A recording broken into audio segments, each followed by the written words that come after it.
What is going on, everybody? Welcome back to another Lions video and welcome back to another Lions talk. We are back at it again doing some live streaming to talk some live Lions football. I know it's a little bit of a slow part of the off season. I know it's July, middle of July, not a lot is going on, but that does not mean we cannot talk Lions football. That doesn't mean we can't speculate and have some fun talking about our Lions. Now, before we do get into this broadcast, before we start talking about the Lions and speculating and going over what we have planned today, and of course, as people just begin to roll into this live stream, I do want to mention something very, very quickly, and this is something that is a mistake on my part. We did have another member join the channel a few weeks ago, and I did not notice it. I was working on some stuff. A couple weeks ago, my computer was broken, and I couldn't check a lot of stuff, and it went right over my head, and I completely forgot to check until a couple of days ago.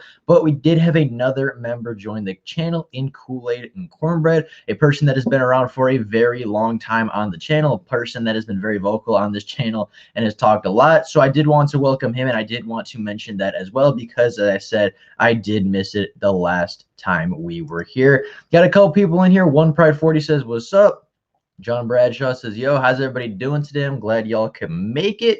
Glad y'all could be here." He says, "I'm a regular." You are a regular. That is very true. You are here every single day, every single time we do a live stream.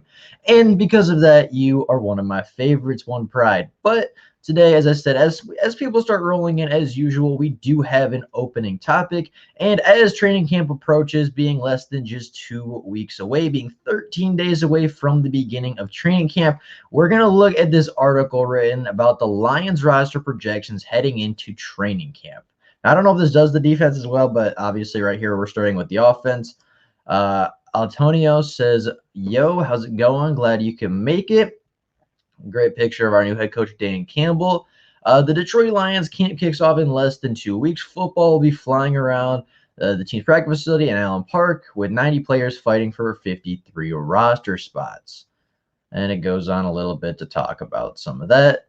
Obviously, starting at quarterback, you see him in the picture. It's Jared Goff. And I know I kind of did a video on this, but I want to get a couple other opinions and obviously talk live with you guys to get your opinions on this. I believe Jared Goff does start. I believe he is maybe not a franchise quarterback, but he is absolutely the starting quarterback for this year. They have Jared Goff as the starter and Tim Boyle as the backup. I do see this playing out in a very similar manner. It says David Blau is on the bubble. I think at worst they're going to store him on the practice squad. They kept him around for a reason. They got rid of Chase Daniels and kept David Blau for a reason. David Blau has, seen some game time. He has obviously played some games and has gotten more snaps than a lot of backup quarterbacks in the NFL. So I do think that is valuable to them, and I do think David Blau will push for the backup roster spot. And the one part for you says, "You should see Walker's comments on Pride of Detroit." Excuse me. 1 second.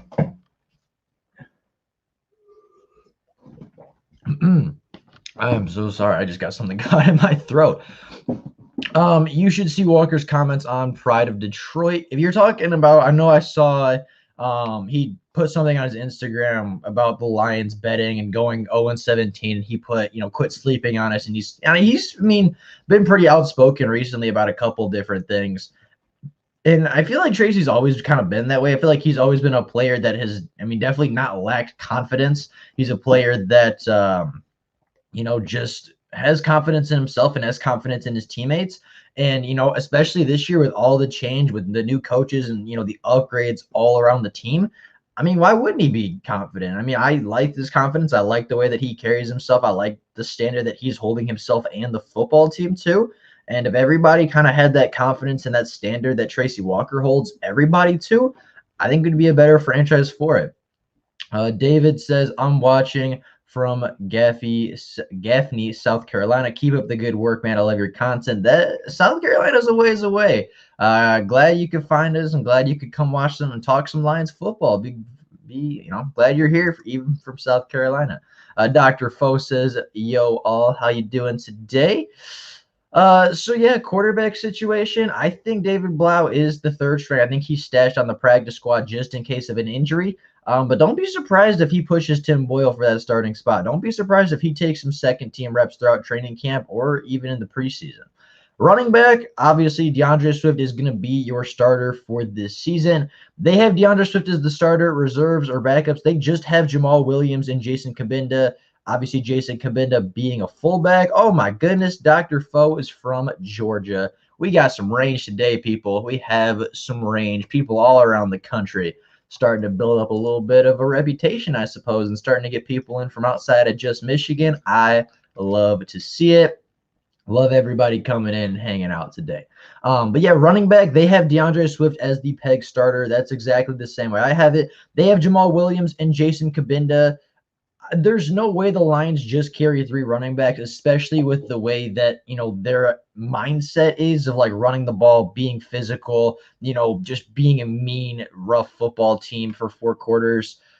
I mean, I don't know. I mean, obviously they're not going to just hold 3. They say Jamar Jefferson's on the bubble. I personally don't see that.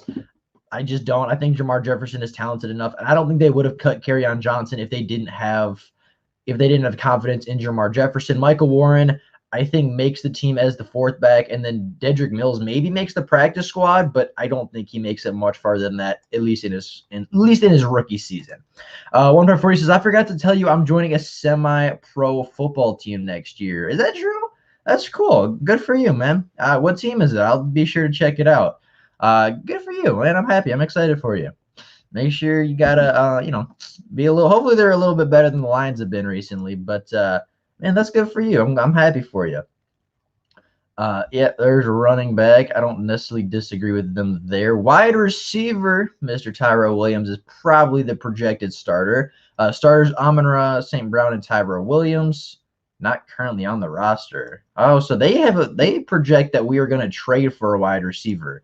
They project that we are going to either trade for or sign a wide receiver at this point that will not only start, but be our second wide receiver, be the number 2 wide receiver on the boundary.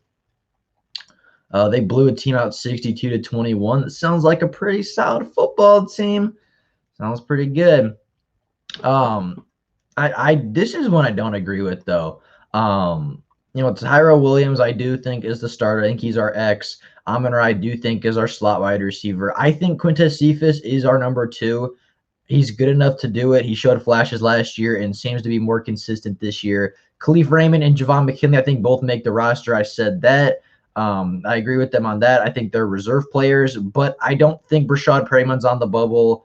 He's going to be a role player. He's definitely not going to be a starter, definitely not going to be the number 2, but I think he's kind of that Marvin Hall guy, a guy that gets, 3-4 targets a game, maybe gets 1 to 2 catches, but their catches, 20, 30, 50 yards down the field.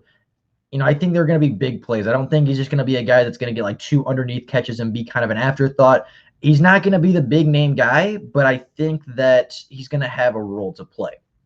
Now, Brian E. says, I think we should try to give Josh Gordon a shot. If Josh Gordon comes back to the NFL, I wouldn't be upset if we gave him a tryout. I'm not going to say like, oh, guarantee him a spot. But if he, comes back and obviously he's willing to come back, obviously, he's had his off the field issues. So if he can kind of stay away from that stuff, just kind of stay on the straight and narrow. And if he's anywhere near where he was, even with the Patriots a few years ago, I mean, I wouldn't be opposed to giving him a tryout. I mean, I think he's talented enough, or at least the last time he was on the football field, was absolutely talented enough to make the Lions wide receiver roster right now. So, I mean, if he's healthy, if he's willing, and if he, has truly put, the off the field stuff behind him, I have no problem giving him a chance. Guaranteed roster spot, I would say no. Signing him to a contract, maybe not, but bringing him in for a workout, I can't see the harm in that. And just like that, I'm talking like, oh, I don't think the Lions are going to sign anybody. There's no harm in giving somebody a chance. There's no harm in giving somebody a tryout or a workout. That doesn't mean you have to sign them. And, if Josh Gordon's willing to come here for a tryout, I think it's a low risk, high reward kind of a thing. Bring him in for a tryout. He plays well, kind of, uses his size and, his traits that he actually has that are really, really solid, and then you sign him to a 1-year, really low, small contract with very little guaranteed money. I mean, it's a low risk, high reward, investing in a guy that I don't think he's 30 years old as of, right now. So I wouldn't even be that mad about it. Lol, we don't need a Madden squad. I mean, as I said, like Josh Gordon is not a bad football player by any means. Right, not trying to invest a lot in here. Oh, maybe that's him. Give him a prove it deal and see if he can finally get his stuff together. Sometimes a change of scenery can help him big time. Yeah, I mean, I kind of get that aspect, but he did have a change of scenery. He did have a couple. Obviously, was in Cleveland, was a phenomenal wide receiver, and kind of got some off the field troubles going. Went to New England, played solid, and I believe had some off the field troubles again. And then he played in Seattle not that long ago, I believe. And then retired or was forced to retire for mental health issues, I believe is his story. So I mean, if he's ready to come back, if he's willing to come back, I have no problem giving it a try and giving it a tryout. But again, even if you do sign Josh Gordon, how long is he going to stay this time, right? Is this time he actually back for sure? Is it he's back for half the season and then gets in trouble again? Like, I don't want him to be a distraction. And I don't say that like, to be mean or to talk bad about him or anything like that. I don't want his off the field issues to distract from the Lions on field production, if that makes sense. I would go with young halfbacks because we are probably not going to the playoffs. I would agree. I mean, all of our running backs are pretty young. Obviously, DeAndre Swift is just going into his second year. Jamal Williams, I believe, is 25 or 26. He's only going into his fifth year, so he's probably closer to 26. Obviously, you have Jermar Jefferson, who's a rookie. Michael Warren is a second-year back, and the running back out of Nebraska, Mills, is also a rookie. So, I mean, no matter who we go with, we're going to have some young running backs. I get annoyed with Harry talk, too. That one I definitely am more against. Josh Gordon at least has been a productive wide receiver in the past. Josh Gordon at a point in time in his career was the most productive wide receiver ever. There was a 4 to 5 game stretch with Cleveland where he was the most productive wide receiver in NFL history. So, there's always that. He played fine for New England, played fine for Seattle. I'm not expecting, obviously, for him to be that 2013 or 2014 player that had 1,000+ yards or anything like that. I'm just, looking for a little bit of production here and there. But N'Keal Harry, 400 yards in 2 seasons, injury prone, not a lot of production. Of course, the offense doesn't help. Cam Newton was hurt. The quarterbacks for New England, or the team as a total in New England, only threw 12 touchdowns total, barely crossed the 3,000-yard mark as a team. So for me, I don't really see.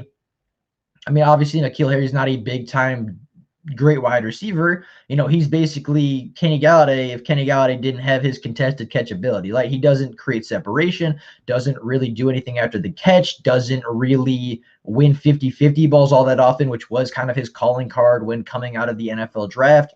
I just don't see it with N'Keal Harry personally. I'd be more willing to give Josh Gordon a chance than N'Keal Harry. Campbell wouldn't put up with that. If he did, he would have drafted Parsons. That's true. That's true. But, at the same time, the Quinn Trisha regime kind of had that idea of like, we're not going to draft anybody with off the field issues. We're not going to draft anybody that's ever made a mistake in their personal life or has a scratch on their, record or anything like that. And I feel like that's loosened up a little bit with this new regime, right? Obviously, Quentin Dunbar kind of had his allegations not too long ago. Again, not going to go into that, but, he kind of had his off the field question mark. I think there's a couple other guys on the roster right now that, obviously haven't done anything seriously, bad, haven't done anything serious that would like, cause suspension even. Well, not anymore. But, obviously nothing like super serious or nothing that's been like proven. But there's been a couple of guys on the roster that they recently signed that had, a little bit of off the field trouble, or at least were kind of suspected of having off the field trouble. So yeah, I kind of get where you're going with that one, but at the same time, I feel like that has loosened up a little bit. And I feel like if anybody is willing to give a second chance in the NFL, it's gonna be Dan Campbell. I just feel like he's kind of that guy that's gonna, relate to the player a little bit, relate to the person of Josh Gordon, and be willing to give him that second chance. But I feel like that second chance is going to be on a very tight leash, and there's not going to be a lot of room for him to make a mistake again, if that makes sense.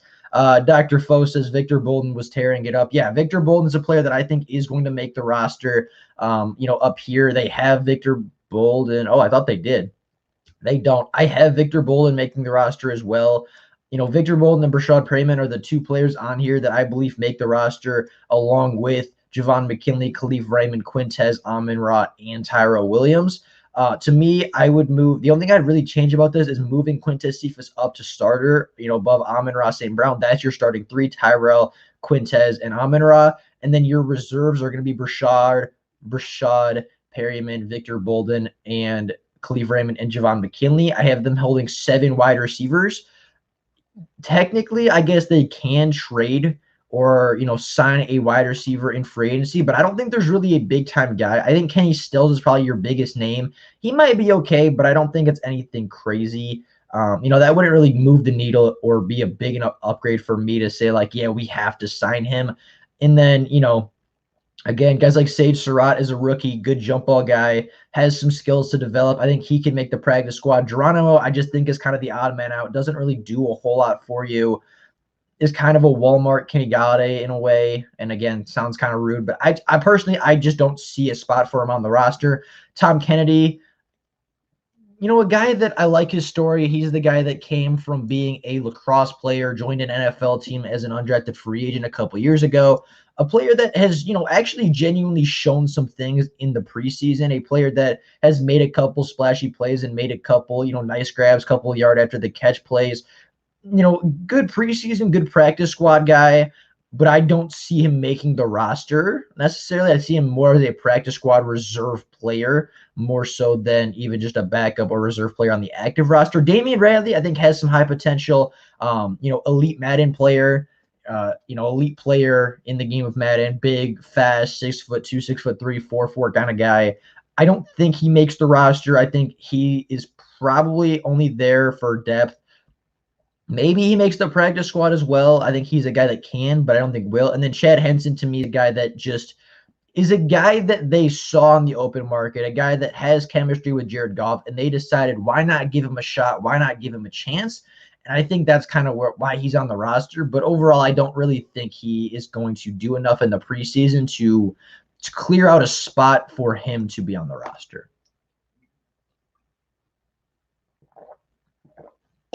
Quinn Trisha gave Kirsch from the Vikings a shot. I agree. I think Dan Campbell seems like he would be would give almost anyone a chance, but only with the expectations of high accountability and zero tolerance. That's exactly what I was trying to say. Couldn't have said it better myself. I think he's the kind of guy that, to me, he seems like the kind of guy that's made mistakes in his life. Obviously not like illegal things, but I feel like he's probably made some mistakes and, wished for second chances. And I feel like not only as a player, but as a coach that's been around, a coach that's been with the Saints who, in the past have had some speculation about them a long time ago. I don't even know if he was with the Saints back then, but an organization that's had some speculation about maybe not doing the greatest things. I feel like he's a player. I feel like he's a coach and a person that is just willing to give somebody a second chance. But like you said, a second chance with the expectations of you're going to hold yourself accountable.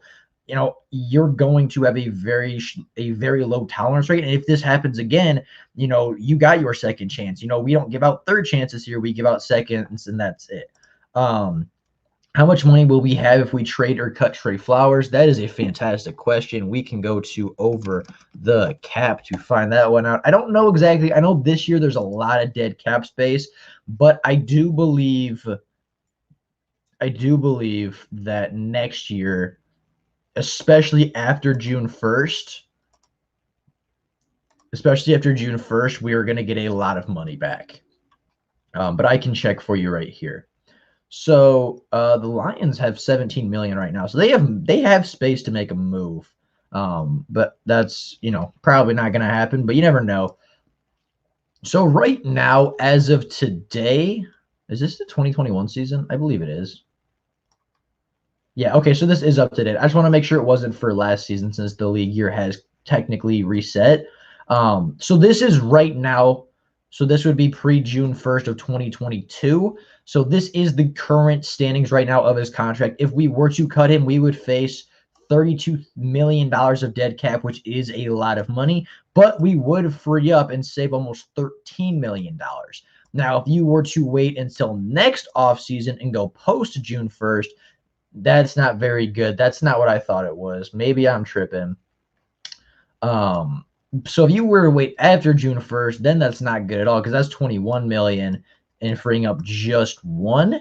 Now, if you were to trade him before June 1st, you'd free up $16 million and only get back, or you'd face 16, almost 17 in dead cap and free up just over 3 million. Trade post June 1st. This must have been what I was talking about or what I saw. And now, if you were, this is an interesting one because if you were to trade him after June 1st, so you play with him this season, next off season is what we'd be talking June 1st, the next league year. If you were to trade him, you would only face $5 million of dead cap and you would free up $14 million, which is a lot of money. That is a significant amount of money. I mean, I don't know how they figure this restructure. An extension I'm not worried about because he's not getting extended. Yes, this is in 2022. So this is the off season after this season, right? So in this hypothetical scenario, when we're talking post June 1st, that would be June 1st of 2022 is what we would be talking. So we'd be talking the 2022 off season. So next off season effectively. We're talking, I want Jesse Bates or Marcus Williams. Next offseason, 100%. That's where I am too. I want either one of them. Won't Flowers be better with good players around him? Yes and no. Trey Flowers has been around Super Bowl-esque defenses. He's been around some of the greatest defenses in the NFL, at a given time and point. And he was an average player. He's a player that is going to get you 7 to 8 sacks a season, be consistent when he's on the field. And, just a player that is good. He's not great, regardless of who's around him. He's a good, not great player. 7 to 8 sack guy that has value, guy that has, solid production. Maybe we overpaid a bit for him, but at the same time, a solid player for me. But, obviously in theory, yeah, he'd be better with better players around him. But, even in New England, in the best defenses he's ever been in, he's just ever been, 8.5 sack kind of a guy at the most. I'm praying we can stop the run this season. We are going to stop the run this season. That is something that is very much going to happen. Levi will stop the run. Michael Brockers will stop the run. Aleem McNeil will stop the run. I have no worries about our run stuffing ability. I actually don't have a lot of concerns about our front set or about our front four, front five, whatever your pass rushers and defensive line, whatever you want to consider that. Obviously, with your outside linebackers being more pass rusher than actual linebacker. I don't have a lot of problems with our defensive line or our outside linebackers. I don't have a ton of problems with our cornerbacks. A little bit questionable with the safeties, but I don't think it's necessarily a bad group.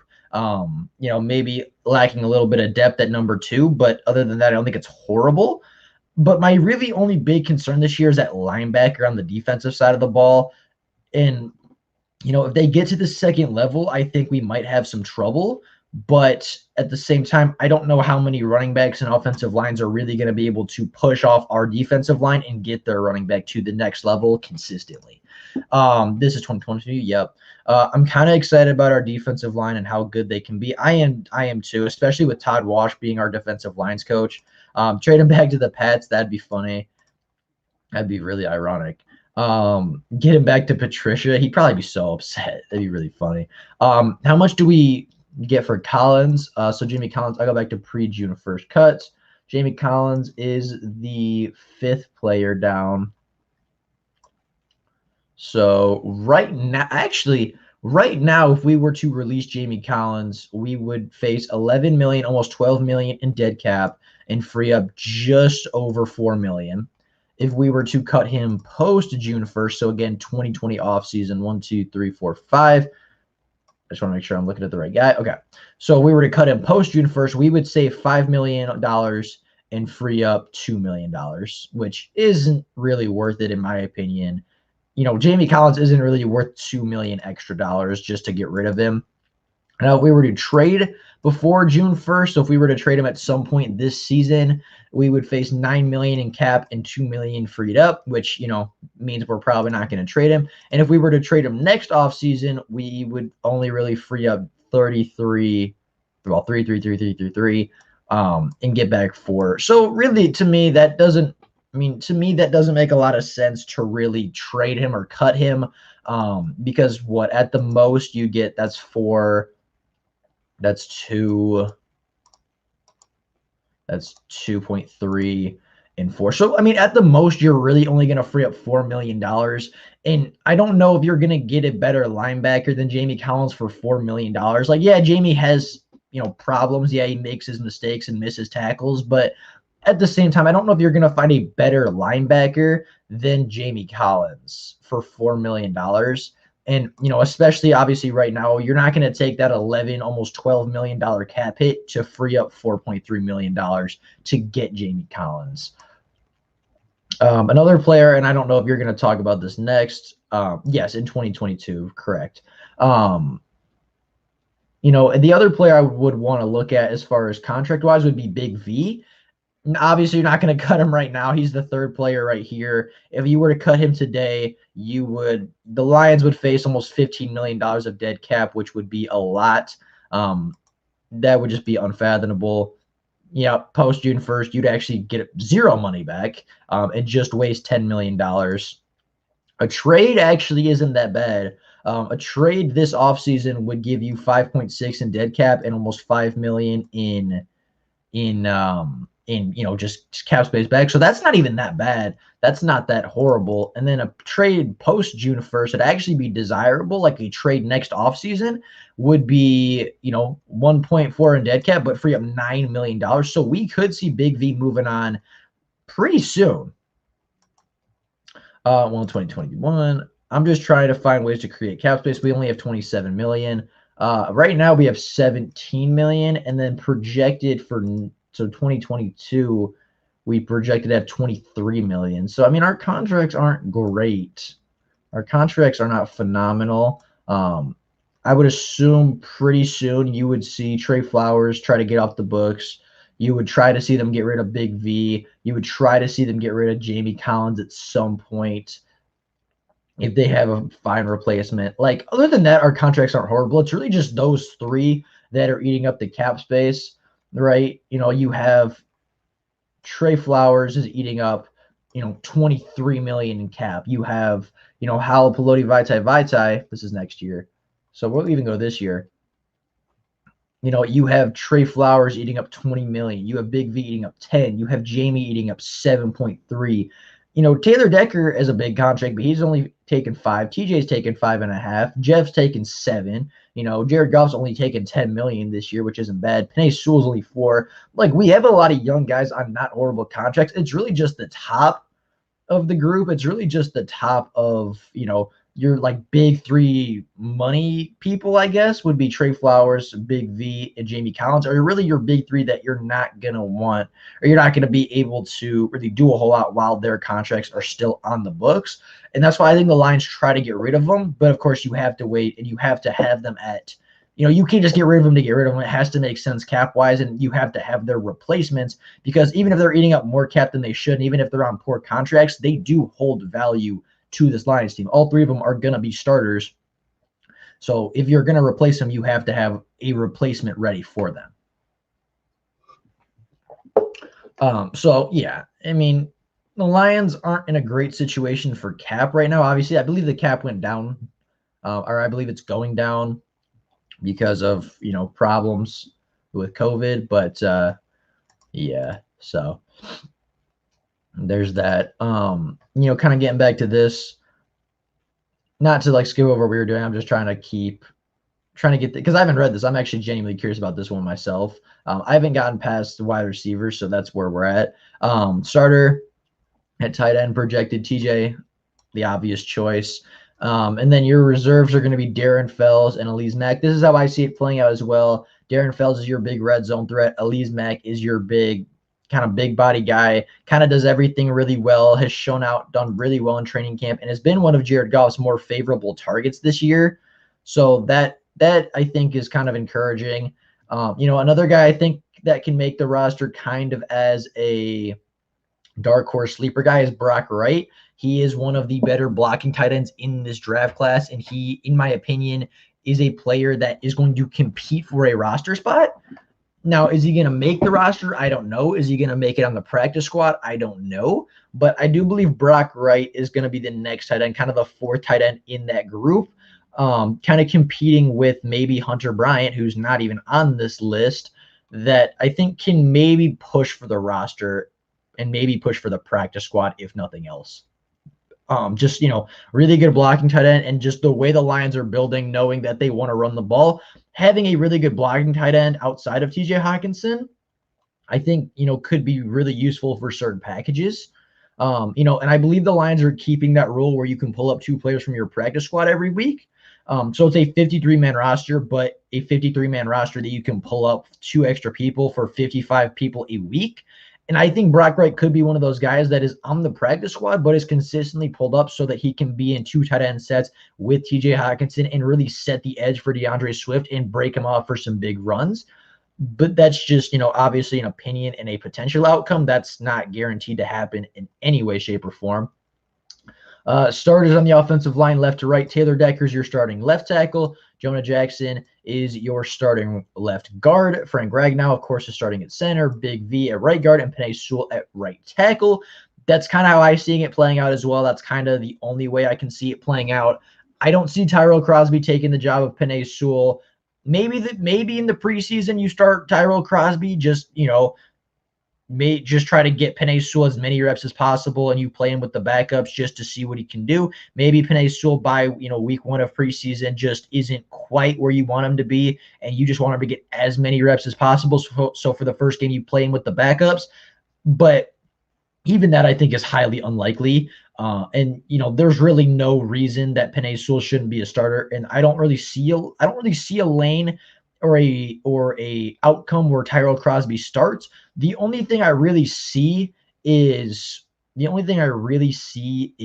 maybe Tyrell Crosby takes over and maybe he outproduces Big V at right guard, and maybe he wins out that right guard position, which I think might even work as a better offensive line unit. But Penei Sewell's locked in. Taylor Decker, Jonah Jackson, and Frank Ragnow are locked in. The only maybe possible transition would be Tyrell for Big V. And even then, I think that's kind of a stretch. They have reserves. Tyrell Crosby, of course, is going to make the roster. A starter a season ago. Played really well. I don't think the drafting of Penei Sewell was necessarily because Tyrell can't play. More so because Penei Sewell was just that big of an upgrade, and it gives the line so much more flexibility and talent and youth and depth. And not to mention that Penei Sewell was the best player on the board and arguably the best player in the draft. Arguably the most physically gifted tackle since Trent Williams or Joe Thomas. I think Tyrell Crosby, I think, is a fine player. He's probably one of the best backup tackles in the NFL. Our offensive line is just good enough where we don't need him to start anymore. Matt Nelson's an interesting one. I definitely don't think Matt Nelson makes it on the roster. I think you only hold 1 backup tackle because Tyrell can play both. So I don't really see the Lions holding 2 backup tackles because Matt Nelson is a backup tackle. That's what he would be. He plays the tackle position and played there for the Lions last year. I don't see it. I don't see Matt Nelson staying on the roster. I don't see the Lions holding 2 backup tackles and holding just 1 interior guy. And they, of course, say that there's 1 guy not currently on the roster that they believe is going to also be a reserve player. For me, I'm taking Matt Nelson and I'm flopping and switching that with Drake Jackson. Drake Jackson is a player that should have started a season ago, should have been here, or should have started. Whoa, I did not say that correctly. I said started a season ago. He did start a season ago in the SEC. He should have been drafted in the past draft season is what I meant. So I'm flopping Drake Jackson. I'm flipping him with Matt Nelson. The Lions then at that point have 1 outside guy, 1 tackle that can back up both positions. You have Drake Jackson, your backup center player that should have been drafted on day 3 as your primary backup to Frank Ragnow just in case something happens. You then have Tommy Kramer, who I actually do agree will make the roster. I think he's a good player, should have been drafted as well from everything that I've heard, everything that I've seen. He's a really good tackle or a really good guard, can play tackle in a pinch, but it's not where you want him. a versatile guy, a guy that can move around the line, a guy that can play either guard position, and as I said, tackle in a pinch if you really, really need it. A guy that is versatile, a guy that just is talented all around the board. I think he makes the roster as a offensive lineman out of Notre Dame, a school that genuinely and generally produces a lot of the NFL's offensive talent. Look at Quentin Nelson, look at his name's escaping me at the moment, but he plays right tackle for the 49ers. Notre Dame has a lot of offensive linemen throughout the NFL. Those are just the two big ones that I remember recently. And genuinely, they're pretty good players. So I'm taking Tommy Kramer. And then it says currently not on the roster for that last player. I don't know who they would sign, but to me, Logan Stenberg has too much upside not to leave him here. Logan Stenberg, especially in the run game, has too much potential not to stay on the roster. This is not a horrible list. To me, Matt Nelson is off, Drake Jackson and Logan Stenberg are on. But other than that, that's not horrible. Not poor projections by any means necessarily. We win 7 or 8 games, free agents still start swarming. I agree. You see a lot of these guys. Michael Brockers has already bought in. You have, Jamal Williams has bought in. Tyrell Williams has bought in. You see certain free agents that are already kind of buying into Dan Campbell's, idea. You already see these players kind of coming here because they see what Dan Campbell's building, because they see the potential in Dan Campbell, and because they just know what he's building and they see how it can end up. And, obviously they see themselves in a hypothetical future and a possible future where they are winning a lot of football games. And I think if you see 7 to 8 wins this season out of Detroit, then the rest of the free agents are going to start to see the vision, right? The rest of these free agents and some of these bigger name free agents, your Jesse Bates, your Marcus Williams, your even Devontae Adams next offseason are going to look at this team and say, you know what? They are building something, right? They were 5-11, then in a year with a first-year head coach, a guy at quarterback that not everybody believes in, and a, maybe potentially subpar wide receiver core, at least on paper, they start to have success even with some of the deficits that everybody said they had. They're building something, right? You see 7 to 8 wins, you think, okay, the vision's starting to come around, especially after 7 to 8 wins. If the Lions do end up winning 8 games this season, likely it's going to be because of their run game. Likely their downside is going to be that wide receiving core more so than it's going to be their passing game more so than their running game on the offense. And, wide receiver free agents are going to look at that and say, okay, they have a really good rushing attack, a phenomenal offensive line to protect the quarterback. If I go there, they're going to stack the box for DeAndre and Jamal Williams, and I'm going to be one-on-one wide open in a really good situation. And on paper, there's not a lot of competition, right? You look at that from a wide receiver standpoint. If they're a free agent, you win 7, 8 games, shows them what they have, shows an elite offensive line and elite running game, right there. That is, reason enough for a free agent to come around and try out Detroit.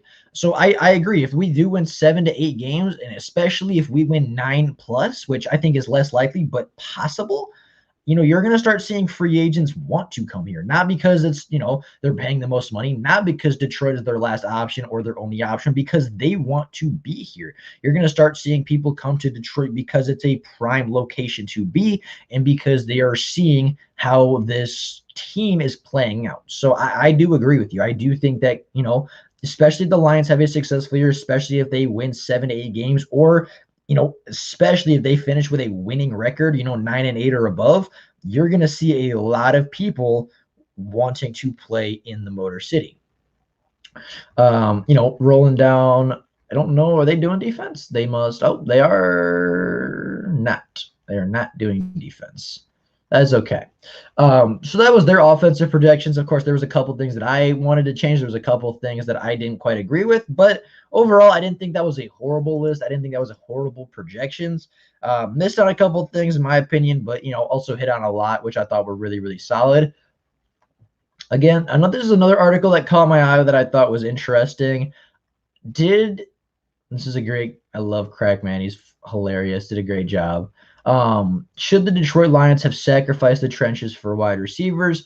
The answer is no, by the way. Before we even start, the answer is no.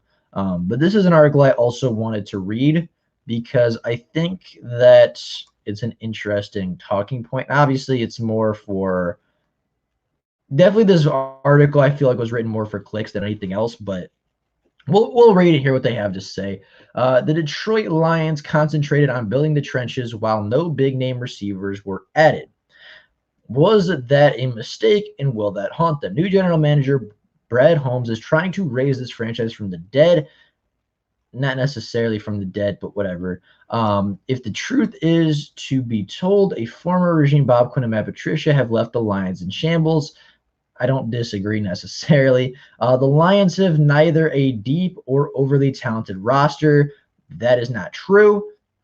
The Lions have a very deep and maybe not overly talented, but very deep and very young roster.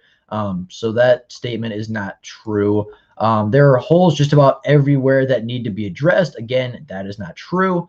Even where there are strengths, there is little depth. That is not true. In a league where injuries happen, that can be scary. I guess technically that is true, but that does not apply to the Detroit Lions. Enter Brad Holmes, a new coaching staff, a new coach, Dan Campbell. This is a regime that principal owner Sheila Ford Hamp is wagering will turn around the Lions into champions. After 60 plus years of imputed, I don't even know what that is.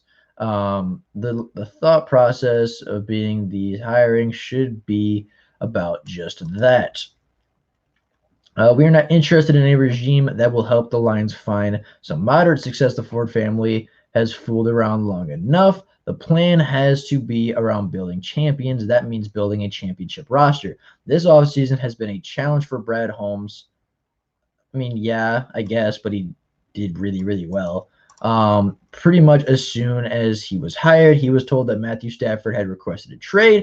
He had limited cap space. Not necessarily true. The Lions have some of the most cap space in the NFL, but at one point in time, they were lesser on that list. He had limited cap space to work with a due to financial restraints, was forced to watch the mainstays of his receiver core pack up and go elsewhere.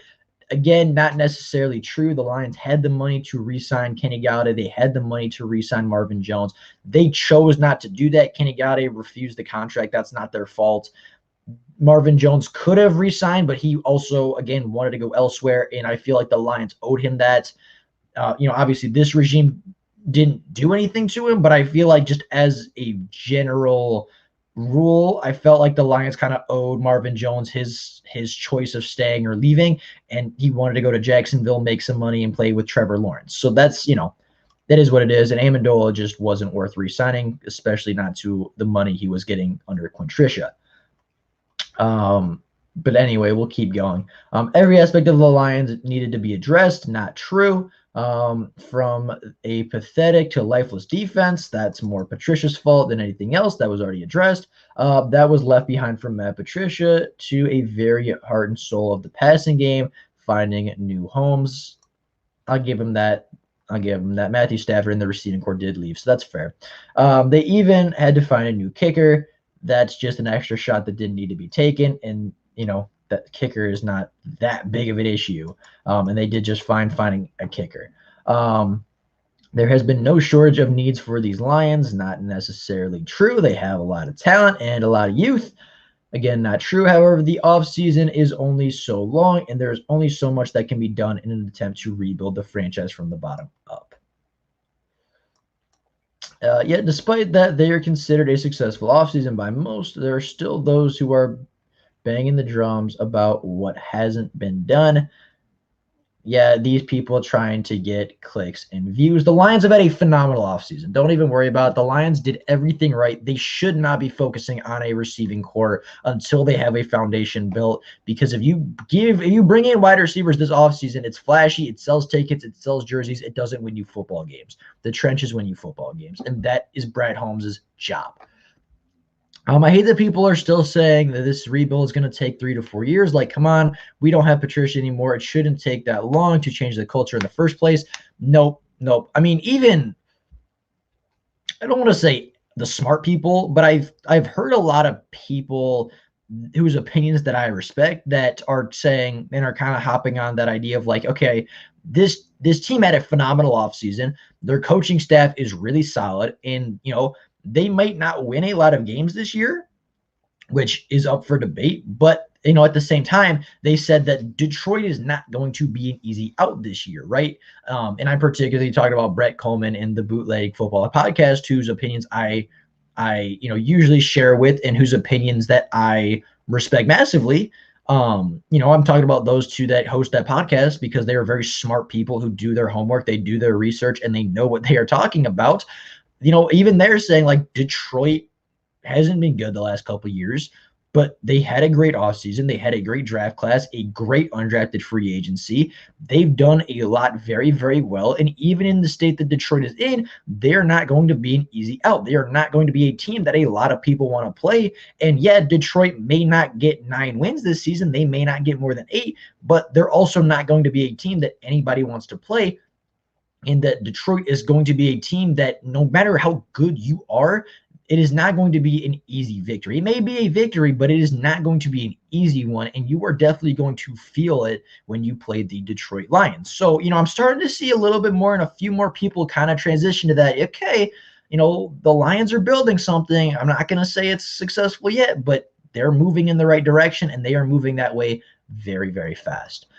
So yeah, I agree with you. People that say it's 4 to 5 years out or 3 to 4 years even, I think are underestimating how good of an offseason this team has actually had. The receiving core is a major concern. I've made a video on this. It's truly not as bad as the media is making it out to be. The Lions effectively have replaced every single target with the exception of Kenny Golladay. Outside of Kenny Golladay, they have effectively replaced and slotted in 1-for-1 every single receiving target that has been there, right? Marvin Jones was replaced by Tyrell Williams. That is basically a 1-for-1 swap that leaves me pretty comfortable with that production.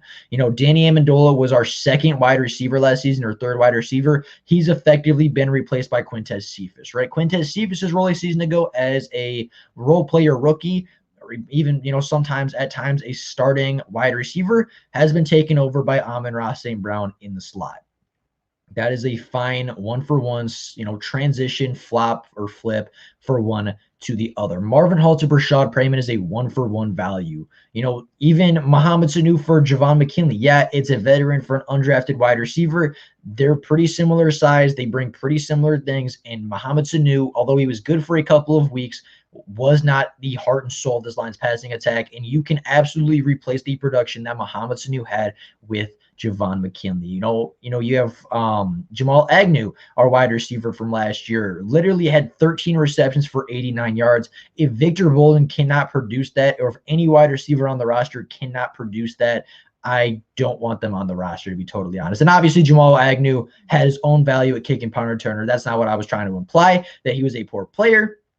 But if they can't produce what he did receiving-wise, that is a problem. So, yeah, no, the wide receiver core is not as big of an issue as people like to claim it is. It's just a flashy news title. But we'll keep going. Actually, we'll read this comment first. This is an off topic, and I know we haven't seen the players play yet as of right now this season. But we have 2 first rounders next draft. So which positions would you take with those 2 picks? I like this question, actually. And yeah, it's off topic, but that is okay because I actually really like this question. And this is something that I have been thinking about quite a bit. Even with the season being, 2 months away still, and obviously the draft being 10 months away, almost 11. But we do have 2 first-round picks. And I don't know where they're going to be. Obviously, we don't know where the Lions are going to be. We don't know how good they're going to be. We don't know how good the Rams are going to be. Likely we're going to have a pick in the mid-20s with the Rams. And I'd say likely we're going to have a pick somewhere between 12 to 15, 12 to 16 if you're the Detroit Lions. That would be my guess. That would be my projection. But obviously that is not necessarily going to happen. Now, for me, there's a lot of different ways you can go with these draft picks. If Jared Goff is not playing well, I think you can look at a quarterback. I think you can look, obviously if you're sitting at 14, 15, you're not going to get Spencer Rattler. You're probably not going to get Sam Howell, but a mid-first round quarterback with high upside may not be the worst move for the Detroit Lions if Jared Goff doesn't play particularly well. And I'm not talking like, oh, Jared Goff, has 4,000 yards and 30 touchdowns and like, that would be a really good season. That was a poor example. But like, I'm not saying, oh, Jared Goff didn't live up or didn't produce exactly the same or at as high and as efficient as Matthew Stafford did. He's not a good quarterback. I'm not talking like, oh, he has to outproduce what Matthew Stafford did, to stay on the roster. I'm just saying he has to play solid. He has to run this offense efficiently and not turn the ball over a lot. That is all he has to do. He has to maintain drives and keep the football and make throws when they need to be made. He doesn't need to throw for 300 yards a game. He doesn't need to throw for 3 touchdowns a game. He does not need to even finish this season with 4,000 yards and 30-plus touchdowns. If Jared Goff finishes the season being a really good game manager and doesn't turn the football over, makes the easy, quick throws, and just kind of keeps the offense on schedule, he can stay as the Lions starting quarterback. That is not a problem with me. But if he does not do that, if Jared Goff has turnover problems, if Jared Goff does, not play and doesn't make throws when they need to be made, and it's very obvious that he is holding the Lions offense back, I think you can look at a quarterback in this year's draft, and I would not be against that. Another position I think they can address, I think they do need to address wide receiver at some point. Even though the Lions have replaced a lot of their production from a season ago, it is true that they do not have an alpha wide receiver. So if the Lions are picking, later in the first round, you have Chris Olave might be their middle or late in the first round. You have Garrett Wilson, who might be their middle to late first round. And this wide receiver class is genuinely pretty good, pretty talented, and really deep. So, I think you can get a really high-quality starting wide receiver as a first-round pick next year, even in the mid-20s to low 30s. So I think that's an option you can go if you feel like Jared Goff has a poor season, or if the Lions, of course, feel like Jared Goff has a poor season and they want to upgrade a weapon, they want to give him another weapon, they can do that. I think edge rusher can be addressed because, Romeo Okwara is really good. Julian Okwara has some high upside, but at the same time, Trey Flowers is leaving pretty soon. I don't think Trey Flowers is on the roster 2 years from now. So it's not a bad idea to get an edge rusher. This edge rushing class is also very deep. So from that standpoint, I'm taking an edge rusher possibly with that first pick and maybe a quarterback with my second pick, or an edge rusher and a wide receiver, maybe take a quarterback in the second round. Your Jalen Daniels out of Arizona State, or I don't know what, maybe Malik Willis falls. I know he's really, really good. Coastal Carolina has a really solid quarterback that might fall. Like, this class, I think, has some talented quarterbacks, and they're not all going to go in the first round. So I think the Lions could also address that maybe in the second as well. But, I think there's a lot of different ways. So for me, I'd say quarterback if Goff doesn't play well, alpha wide receiver, or alpha pass rusher. Those would be the 3 positions right now that I would say, because obviously alpha pass rusher kind of still plays into that theme of building up the trenches.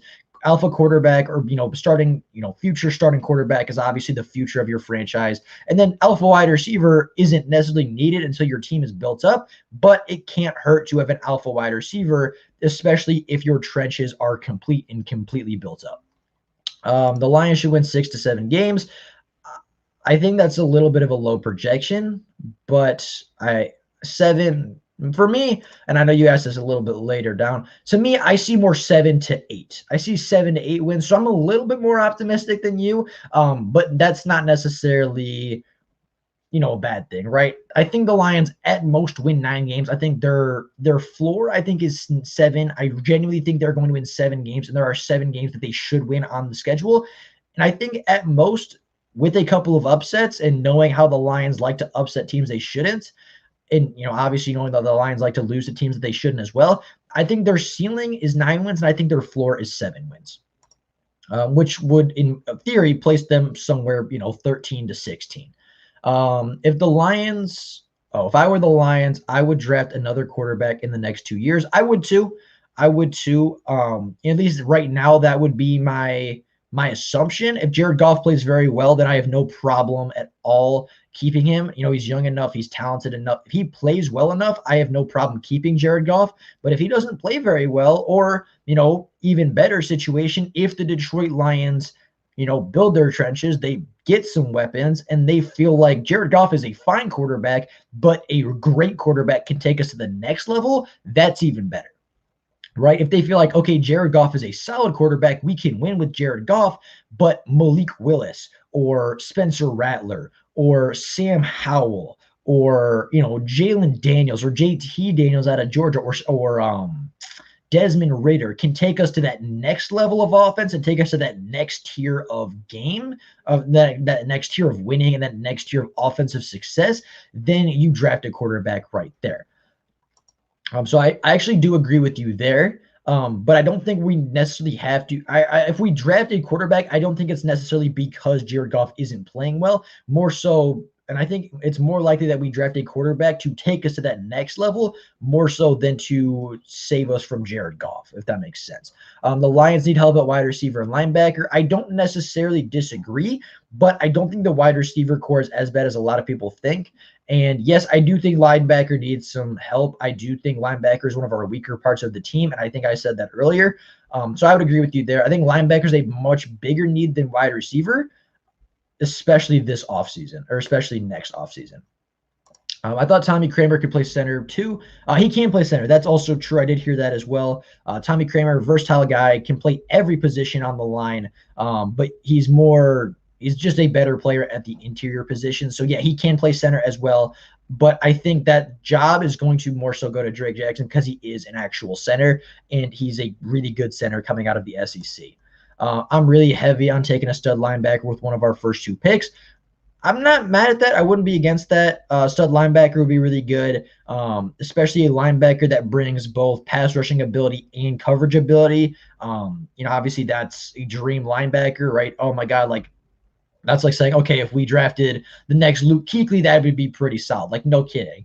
But if you find a versatile linebacker that can do it all, guy that can cover, that can pass, that can rush the passer, that tackles and wraps up really well, I wouldn't be opposed to drafting a high upside or even just stud linebacker right away.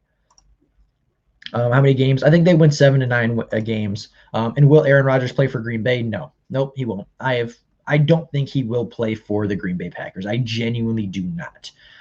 That's just my opinion. Yes, that is just my thought, but I do not believe he will play. I don't think if you're Aaron Rodgers, you miss training camp and OTAs and especially mandatory mini camp and lose out on that kind of money if you're just going to come back and play for the Packers. And it's not a contract situation, right? It's not Aaron Rodgers missing practice because he wants a new contract. Money is not an object. Money is not a problem for Aaron Rodgers. It's even been said that the Packers have offered him a contract that would make him the highest paid quarterback in NFL history, and he declined it. So it's not a contract issue. It's not a monetary issue. It's not a money issue. He doesn't like the franchise. He doesn't like the organization and doesn't feel like he can play for them anymore. Now, his reasoning is questionable to me because he says he has no weapons and gets no help, even though, Davante Adams was there. Aaron Jones is there. They had a top offensive line a season ago. I don't believe that Aaron Rodgers had 0 weapons. His defense wasn't great. I think you can make the argument that he doesn't get enough help on defense, but to say he doesn't get any help, I think is not true necessarily. To say he doesn't get any help isn't true. But to me, because we know it's not a money issue, because we know it's not a contract issue for length or money or anything like that, it's obviously not a playing time issue. It's not even necessarily a success issue because they went to the NFC Championship game. I just don't see what the Packers can do to mend that relationship if team success is not going to fix that. If he's not happy with the success he has right now in Green Bay, being an MVP, going to the NFC Championship, if he doesn't feel like he got enough help with Aaron Jones and Davante Adams and a top-tier offensive line, and if it's not a problem with his contract, which it obviously isn't, declining another contract and declining to be the highest-paid quarterback ever, then I don't see how the Packers mend that relationship as much as they may try, and I don't see how or why he would suit up for them. And I don't know what the Green Bay Packers could do to convince Aaron Rodgers to suit up for them again in a Packers uniform. What happened to Bob Quinn? Did he retire? I guess technically he's a free agent. He hasn't been signed anywhere, doesn't have a job. I know there was speculation that he might get a job with the Texans because they kind of have a little bit of a Patriot background going on, but I don't see it. I know there was also talk that they might hire Matt Patricia. The Texans might hire Matt Patricia as a defensive coordinator. That didn't end up happening. Matt Patricia ended up going back to New England. Dan Quinn, I haven't heard anything about. I said Dan Quinn, that would be the Falcons' former head coach. That's not who I was meaning to say. Bob Quinn does not have a job right now. Bob Quinn is currently, I guess, technically considered a free agent. We can look it up. I'm curious now. Bob Quinn news. Is there anything about Bob Quinn? Okay, yeah, there's literally no news about Bob Quinn at all.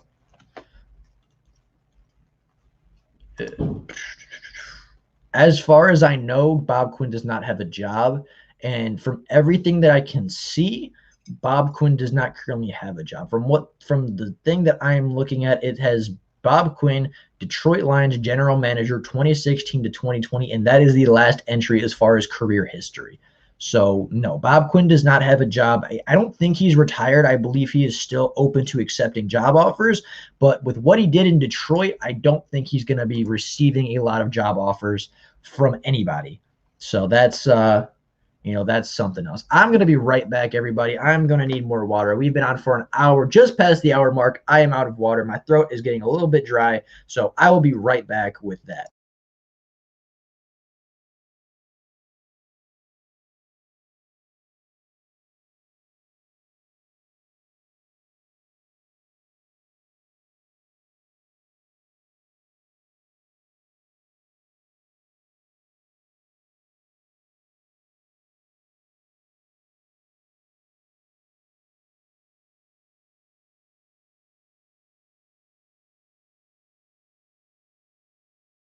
And just like that, we're back. Okay. But yeah, the Bob Quinn situation, I don't see him getting a job. He didn't do anything particularly well in Detroit. He inherited Jim Caldwell as a head coach, didn't really get to pick him. That was the most success he ever saw as a general manager, was with a head coach that he didn't actually get to hire or pick. And then when he did get to pick a coach that was supposed to take him over the top, we ended up winning less games in 3 years than Jim Caldwell averaged a season almost. So yeah, I don't see Bob Quinn getting a job anytime soon at the NFL level, personally. Welcome back. Thank you. Thank you. I know y'all missed me. I just realized that Zach Zenner retired. I didn't actually, I mean, I guess I knew that because Zach Zenner hasn't like been on a football team in a while. And I believe he is actually studying at college to be a doctor. I'm pretty sure that was Zach Zenner. But I'm pretty sure he was studying to be a doctor. And, the football thing was great, but his end goal was to get a career in the medical field, I believe. And you can all, tell me if I was incorrect about that, but I believe that was the case, was he was trying to be a medical personnel. And if he did that, if he accomplished that, I hope he did. I hope he had I hope he, did that. Obviously he had one dream come true going to the NFL. I hope he had another one come true, getting a job or a profession in the medical field. So yeah, yep, he did retire a couple years ago. I don't think actually ever made or tried out for another roster after he left the Detroit Lions, if I'm not mistaken. He just kind of was like, okay, I gave my best attempt. I had a couple good games, made the NFL roster a couple times, saw a little bit of success, went to the playoffs once or twice. Now it's time to focus on something else, something else that he was really passionate about, something obviously he wanted to help people. And so, yeah, Samantha Man said, or Sam the Man, that was poor, said he's in medical school. So yeah, again, really good for him. I hope he succeeds. Really good player for the Lions, actually. Had some success, had some really good games. Was never really able to consistently be a starter, but at the same time was really just a good all-around player, good running back, good team guy, good locker room guy, worked hard every single day. And, for that, I appreciated Zach for what he did. And, I hope him the best in retirement. I hope that he, finds success wherever he is trying to achieve it.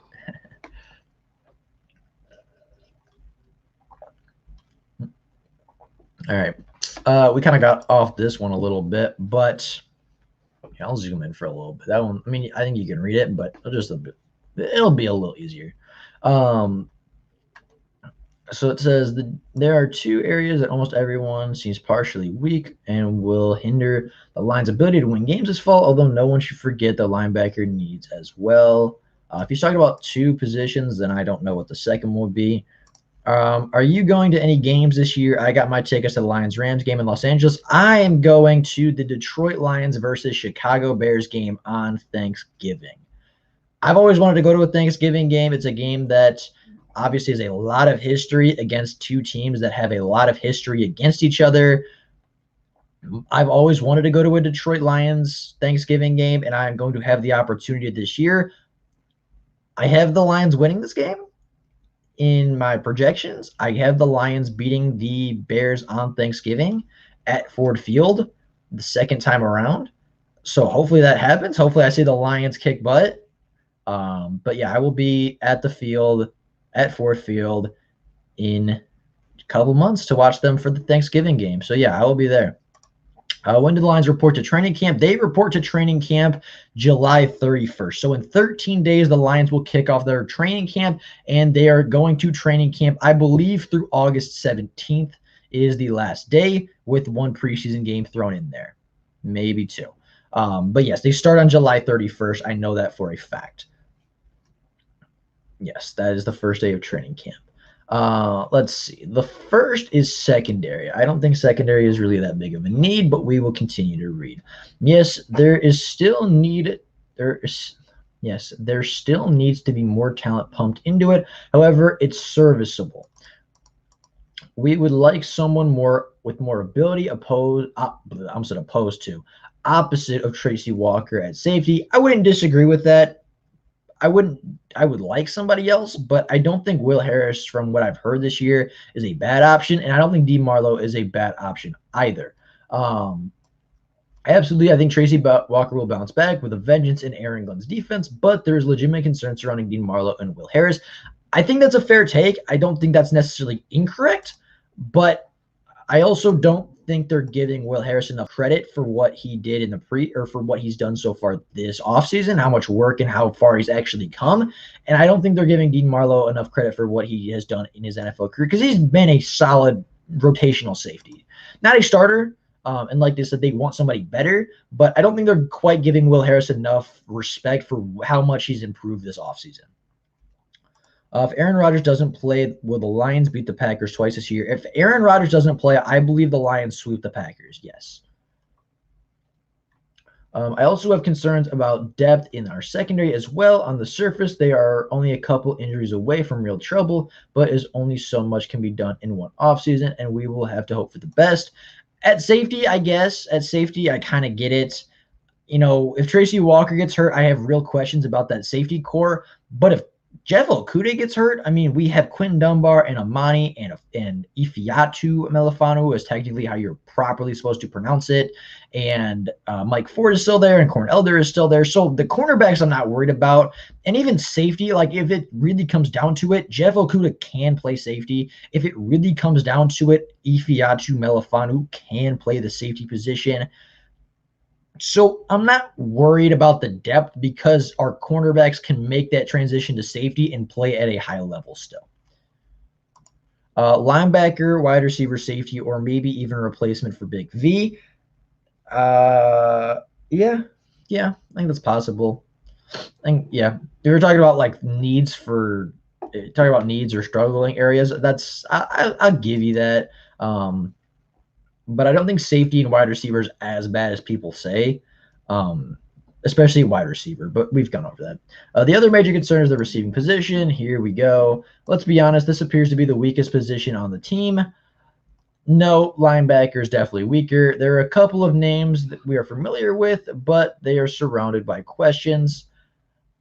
Yes and no. I don't think Quintez Cephus has a ton of questions about him. Tyrell Williams is probably expected to be the Lions' top outside receiver. That is true. This isn't a complete misnomer because Williams has the ability to stretch a defense as well as turn short passes into big plays. at least they're not like oblivious. Like at least they're giving some respect, I suppose, to Tyrell Williams. I'll be the first one to admit Tyrell was not a alpha dominant wide receiver, but at the same time, he's not a bad one. Big V needs to improve his pass protection. I'm not high on him. I agree. I think he does need to improve his pass protection, but I do believe he was struggling with injuries a season ago. And I think moving inside to guard will help him with that as well. I think moving inside to guard allows him to lean more onto the strength side of his game, which is better than his technique side of his game, which is, a far better upgrade and just a better way to play for him that will allow him to be more successful. I was one of the people who's hoping to get Trey Turner. I was hoping to get Trey Turner for the right deal. I was hoping to get Trey Turner for a 1 year, maybe 2 year contract, kind of a lesser prove it deal like everybody else. That didn't end up happening, and I'm not super concerned about it, but it would have been a nice player. No, he is a backup. I think Crosby should start over him. I have him for a backup, and I get rid of him as soon as it makes sense financially. Quinn missed on the signing so bad. I don't disagree with that. Yes, Sam, or at least once, depending on how far Love progresses. Yes, I agree. Yeah, that was about the Packers. TJ Hockenson will be our alpha wide receiver. Yeah, that's fair. I don't necessarily disagree with that. I think he can be. Obviously, I think TJ is our best receiving option right now. But yeah, Tyrell Williams is not bad. Tyrell Williams is not a bad receiver. But can Williams overcome his history of injuries to be on the field consistently enough to be a threat? That is my only real concern about Tyrell Williams is his injuries. But, that's not necessarily all of his control. Sometimes things just happen. But there's Brashad. Then there's Brashad Perryman, the son of former Lions standout receiver Brett Perryman, has plenty of physical gifts, especially speed. He has also been inconsistent and hasn't lived up to his status of a former first-round pick. I don't expect him to be a number 2 wide receiver. I expect him to be a role player and a gadget player almost, and be a role player, not a number 2, not a starter, but a role player. And I think he's more than capable of doing that, especially with the plenty of physical gifts part of that, especially speed. I see no reason he can't be a good gadget or just a good role player in this offense. Now, Perryman has played on 3 teams in the last 3 years and put up encouraging, not overwhelming numbers. That's fair. Much like the last couple of years, there will be a feeling out process, but it also doesn't help to be playing on a new team every year. Can he be productive? Yes, he can.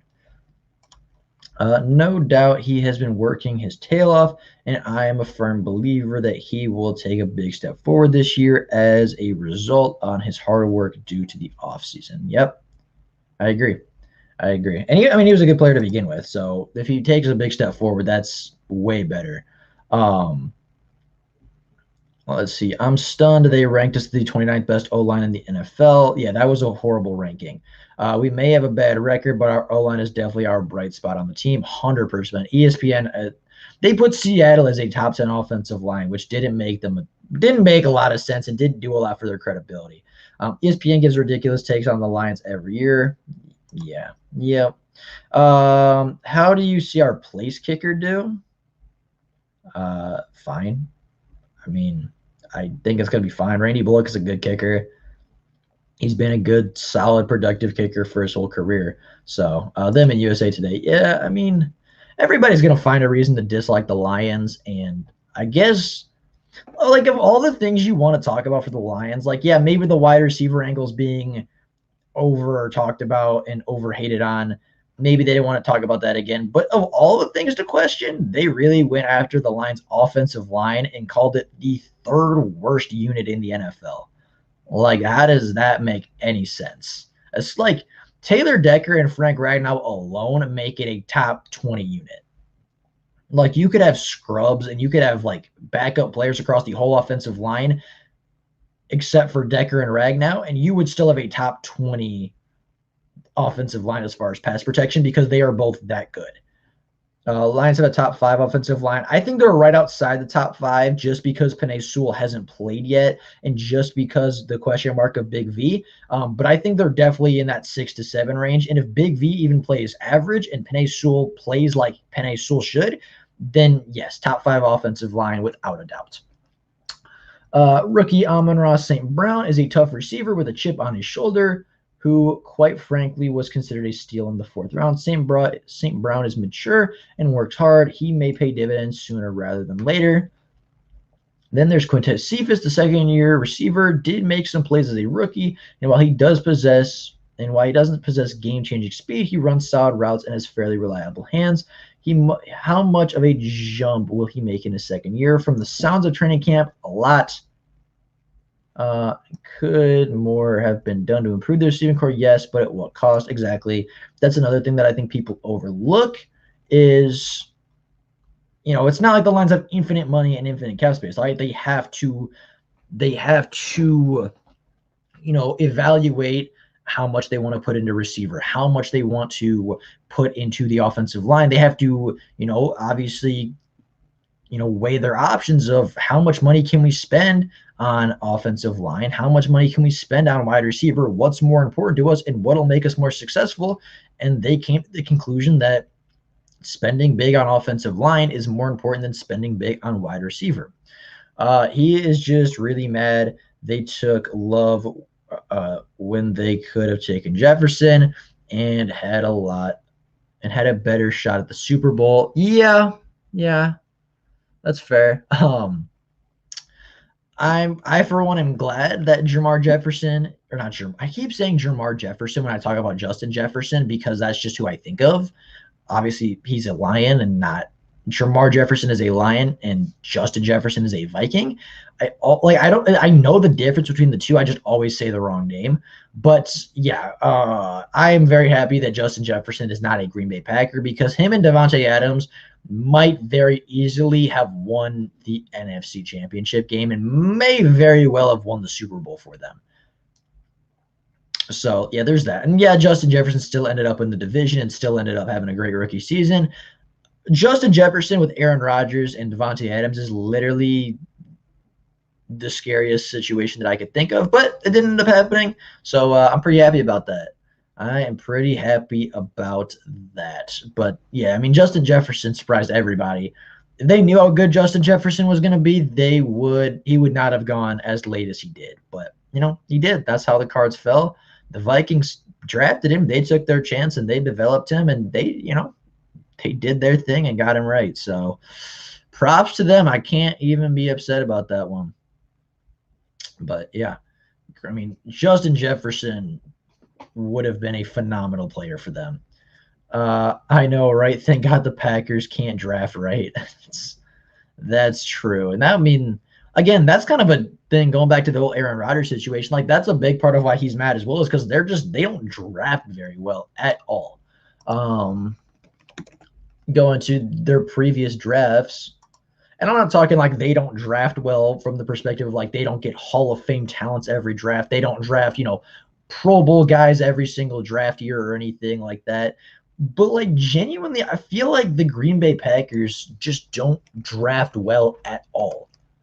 I feel like they just draft average players. Sometimes they hit, but for a majority of the time, they just don't draft very well. And this year wasn't necessarily an outlier to that. And as we zoom in here, you can't even see that. I'd rather zoom in a little bit more. One more. Of course. There's going to be a line there because, and it just doesn't end. It's literally just, that's awesome. This is not good. Dude, come on. But, this year, Eric Stokes in the first round, yeah, I guess he's an okay player, but like how much better is Eric Stokes really going to be for you than what Kevin King just did for you? You know what I mean? How much better is, how much is he going to upgrade your secondary when, you obviously have so many problems outside of that, right? I mean, yes, the Green Bay Packers lost in the NFC Championship because their secondary did not play particularly well. I will agree with that. But at the same time,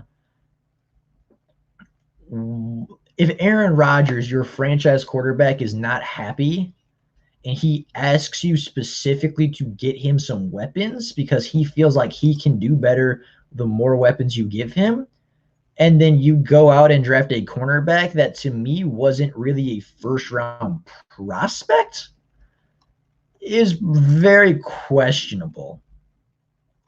Is very, very questionable, right? In this year, Eric Stokes, I think, was a little bit of a reach. Whatever, that's fine. It's a reach, yes, but cornerback was a need for them. So I think it's a acceptable draft choice. I thought it was a weird one, but I think it's acceptable because of the need at cornerback.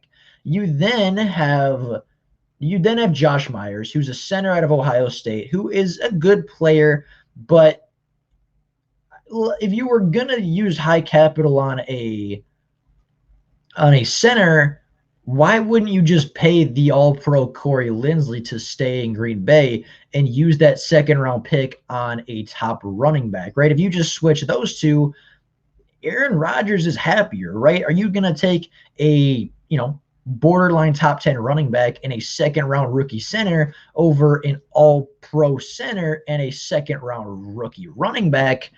To me, the latter option is the better option, and that switch right there would have made Aaron Rodgers happier. Quintez Cephus and Victor Bolden should be good wide receivers. I agree. Then you come back in the third round, pick 85, Amari Rodgers, good player, solid player, nothing crazy, nothing great, but not a bad player. And then you get a backup guard that won't do much, a backup defensive lineman that won't touch the field, another defensive back who really won't touch the field, and you don't get Aaron Rodgers more help until the 7th round where you take Kylin Hill, running back out of Mississippi, maybe Mississippi State. Like that draft to me doesn't move the needle, if that makes sense, right?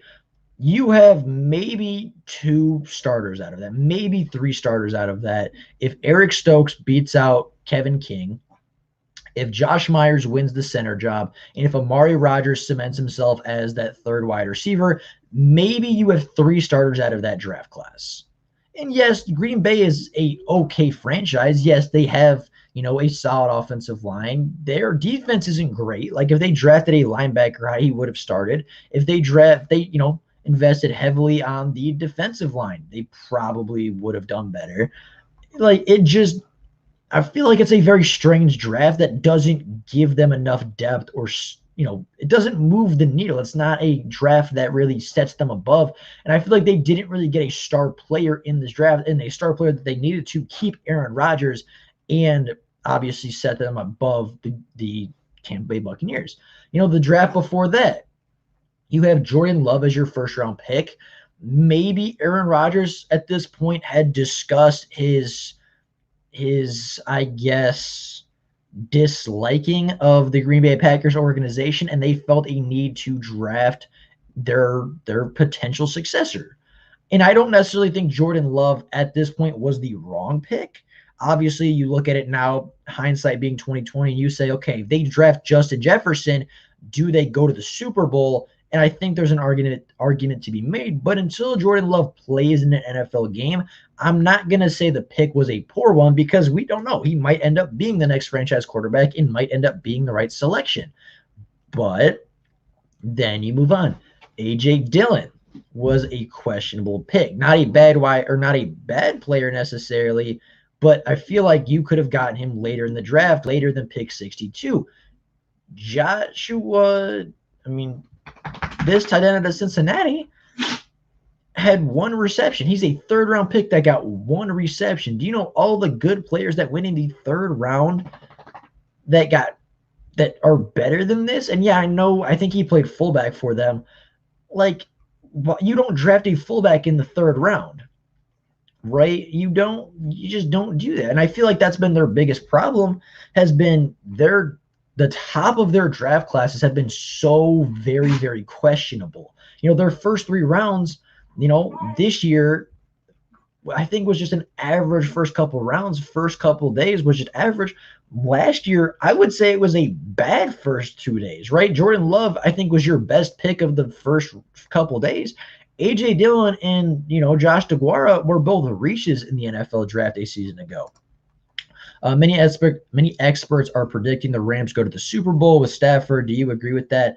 I think they're a Super Bowl contending team, yes. I believe the Rams are talented enough to go to the Super Bowl, and I think they have a good enough coaching staff to go to the Super Bowl. They also have to contend with the Tampa Bay Buccaneers. They also have to contend with the rest of the powerhouses in the NFC, and I don't know if they're good enough to do that. I don't know if Sean McVay is a good enough coach to take them that far, because Sean McVay's system has kind of been figured out a little bit. And that's not to say he's a bad coach. That's not to say anything like that. But at the same time, I don't think Sean McVay as a head coach is as big of an asset as it was in 2017 or 2018. Me too.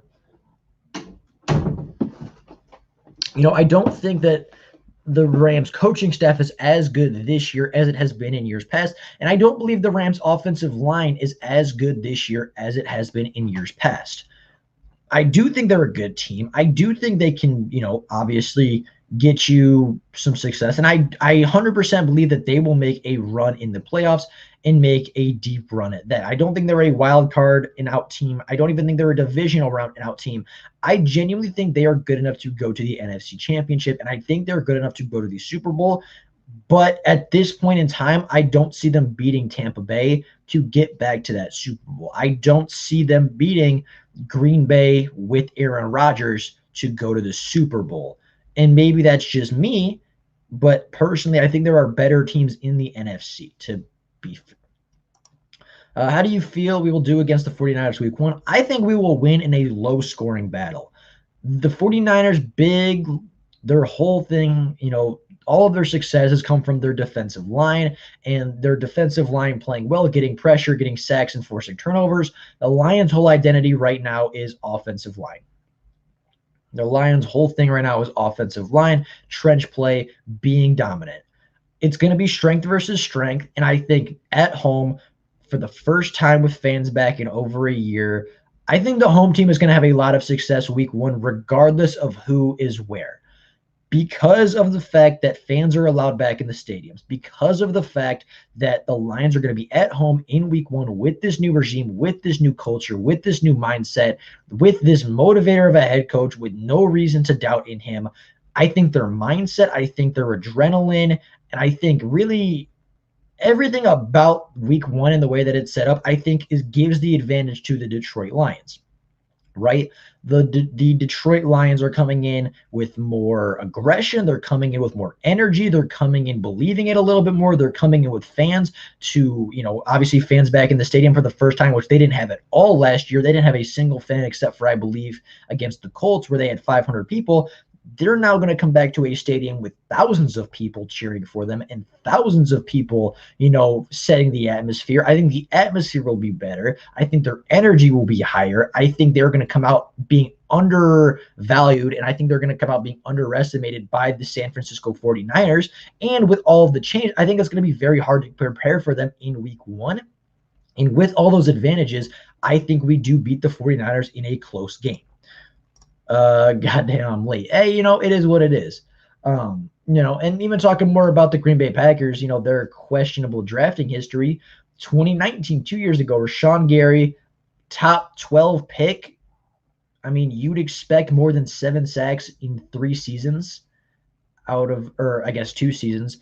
You'd expect more than 7 sacks in 2 years out of a top 12 pick. Darnell Savage was a great pick. I got no questions there.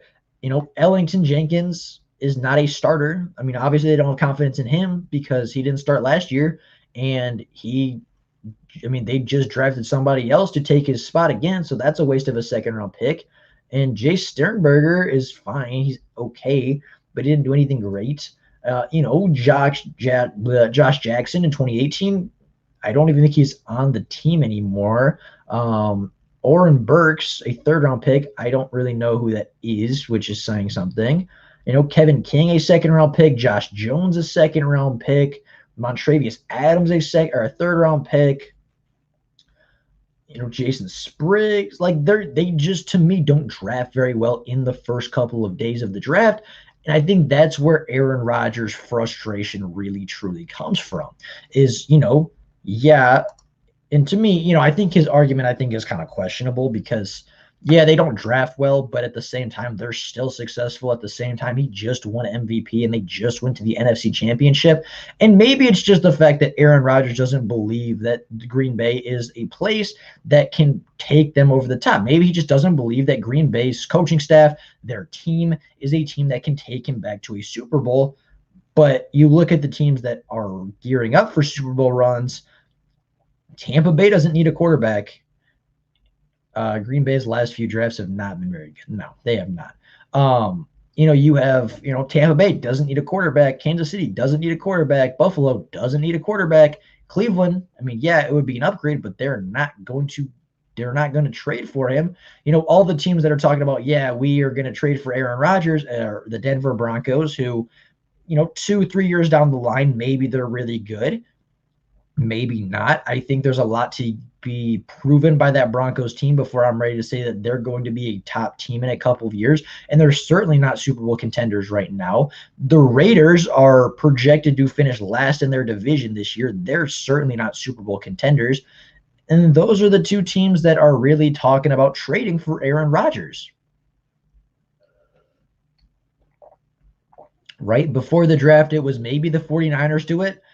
They just spent a top 3 pick on Trey Lance. They're certainly not going to trade Jimmy Garoppolo and Trey Lance away. They're not going to jeopardize that. And, you know, they're not going to do that. And even then, I don't know if the 49ers are the same team they were in 2019 after all those injuries that they just suffered. Obviously, those players are coming back healthy, but are they the same players? You know, 2 years after that Super Bowl run, are they the same team that went to the Super Bowl in 2019 and had a chance to win a ring? I don't know. Is Nick Bosa the same player after his really bad season-ending injury? I don't know.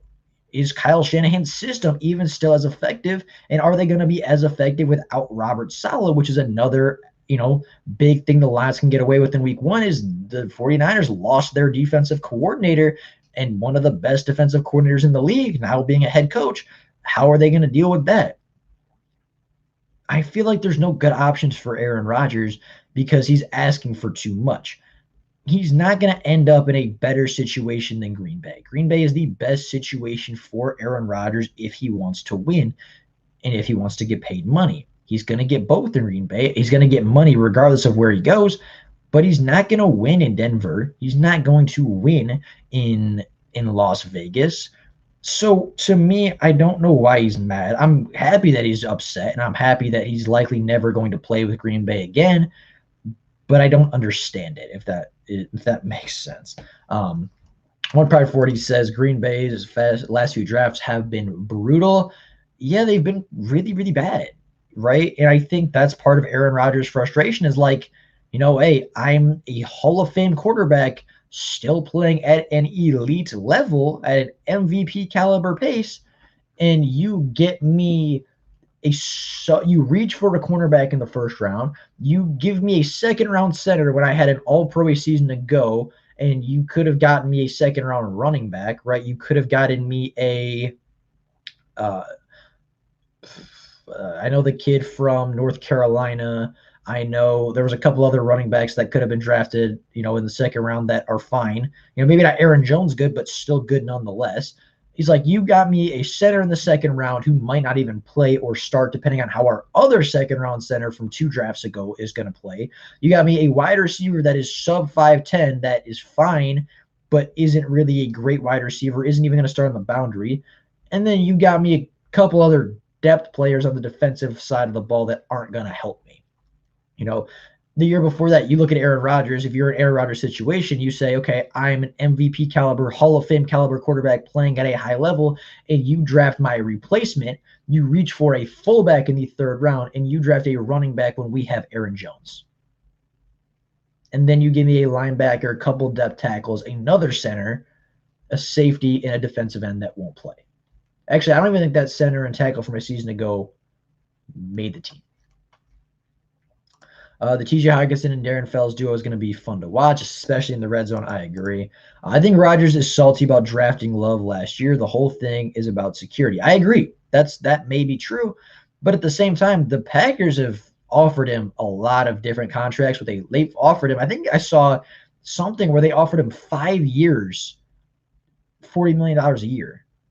Like, that's a ridiculous amount of money for an aging quarterback. And yeah, Aaron Rodgers is great. Aaron Rodgers is an elite quarterback for sure. He's an MVP. But at the same time, like, I don't think it's necessarily about security. And from what he's saying, it's not about he's not going to start, because as long as he is in the building, he is going to start. Like, that to me is not a problem. Lindsley's gone. Yeah, Lindsley left. He was in LA now. He's with the Chargers now. Their last solid draft was 2018. Yeah, that was the year they got Jair and Valdez-Scantling and Equanimeous Sam Brown. That was a solid draft. J.K. Scott in the fifth. Like, this is a solid draft. I wouldn't be mad at that. Obviously, Jair Alexander is a premier defensive back in the NFL. Josh Jackson isn't really playing, but he's a depth guy.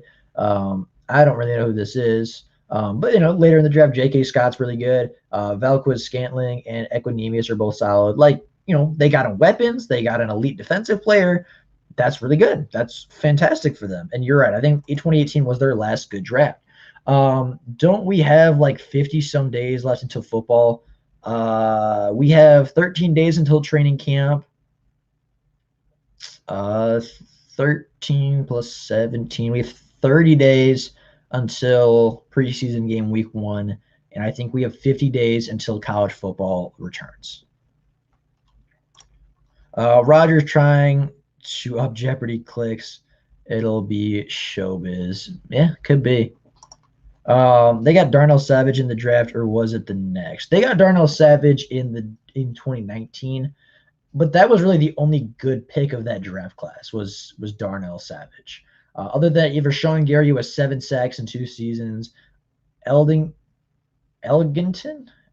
Jenkins, a center who hasn't played. Jace Sternberg, a player with 12 receptions and 100 yards. You have a defensive tackle who has a couple sacks. You have a cornerback who hasn't played. You have a running back who has 7 carries for 19 yards, and Ty Summers, a linebacker who's never played. But the Vikings always draft well. That is true. I think the Vikings are a very good drafting team. I laughed when they took Gary. He's garbage. That's funny. This might be a dumb question. Where did Kwity Paye go? Because I want to say Indianapolis. He reminded me of Rashawn Gary this season. Which is funny because they're both from Michigan. He reminds me of Rashawn Gary from a couple years ago. High upside player, a lot of athletic potential, never really produced and won't produce at the NFL. Okay, so he did go to the Colts. That's what I thought. That's like how I remembered it. I just want to make sure that was correct before I said it. He reminded me of Rashawn Gary. I don't think he's that good. And I know a lot of you are probably Michigan fans, and you can tell me if I'm wrong, but what made Kwity Paye such a good player? Or like, what made him a top 15 pick in the NFL draft? I laughed when they took Gary. The Vikings D line is actually stacked. Yep, the Colts. Okay. Josh Uche, yeah. I'm not a State fan. Good. I like One Pride 40 even more now. I'm not a Michigan fan. But like, their draft this year was really solid. They traded back and still got Christian Darrisaw, which is a good pickup for them. Kellen Mond in the third is really good. Chez Surratt is really good. Wyatt Davis is really good in the third round. Patrick Jones, the second out of Pittsburgh, was a really solid pick. Kene Nwangwu. I'm sorry, I definitely butchered that. He's a solid running back, a lot of athletic upside there. I don't know a lot about Cameron Bynum. I don't know a lot about Janarius Robinson, but Amir Smith Jr. is a really good wide receiver. And Jalen Twyman, I thought, was a steal in the 6th round. I thought he was better than that, but that's a really good pick. Hopefully he recovers. I know he had just a wrong place, wrong time situation. I hope he gets better very soon. But that was a really good pick again. I'm just annoyed the Vikings are consistent at drafting. I know. So this draft class, I think, was really good. I would give this like an A-, B+ kind of range. I think this was a really good draft class. A couple guys here and there that may not be the greatest, but overall, very good draft class. A- I would give it. Last year, knowing how this class plays out, Justin Jefferson already makes it like a B plus kind of a draft because you got a guy that is on pace for the Hall of Fame. Jeff Gladney was not a great pick. Ezra Cleveland, I thought was a good pick. Cameron Dantzler was a really good pick in the 3rd round. As a 4th round pick, DJ Wonnum got 3 sacks. That's not bad. Troy Dye, I thought it was a good linebacker. I thought it was good value in the 4th. That draft class, I don't think was as deep as the one they just had, but the top end, Justin Jefferson, Ezra Cleveland, Cameron Dantzler, Troy Dye, and DJ Wonnum, I thought was a really good draft class just out of those 5 in general. Before that, Garrett Bradbury has been a starting center for them. That's always going to be a good pick if he's a starting offensive lineman. Irv Smith, I think, is fine. Obviously, a couple seasons, 66, 676, and 7 touchdowns, which is good. Alexander Mattison, I think, is one of the better backup running backs in the NFL, who's really good. Like, they're kind of the opposite of the Packers. They always seem to draft well at the top of the NFL, or at the top of the draft. Mike Hughes, I know, was just traded, but he had a couple interceptions for them. Like, they're just playing well. I saw Conklin. I thought it was Jack Conklin for a second. I was like, what? Dalvin Cook was drafted by the Vikings.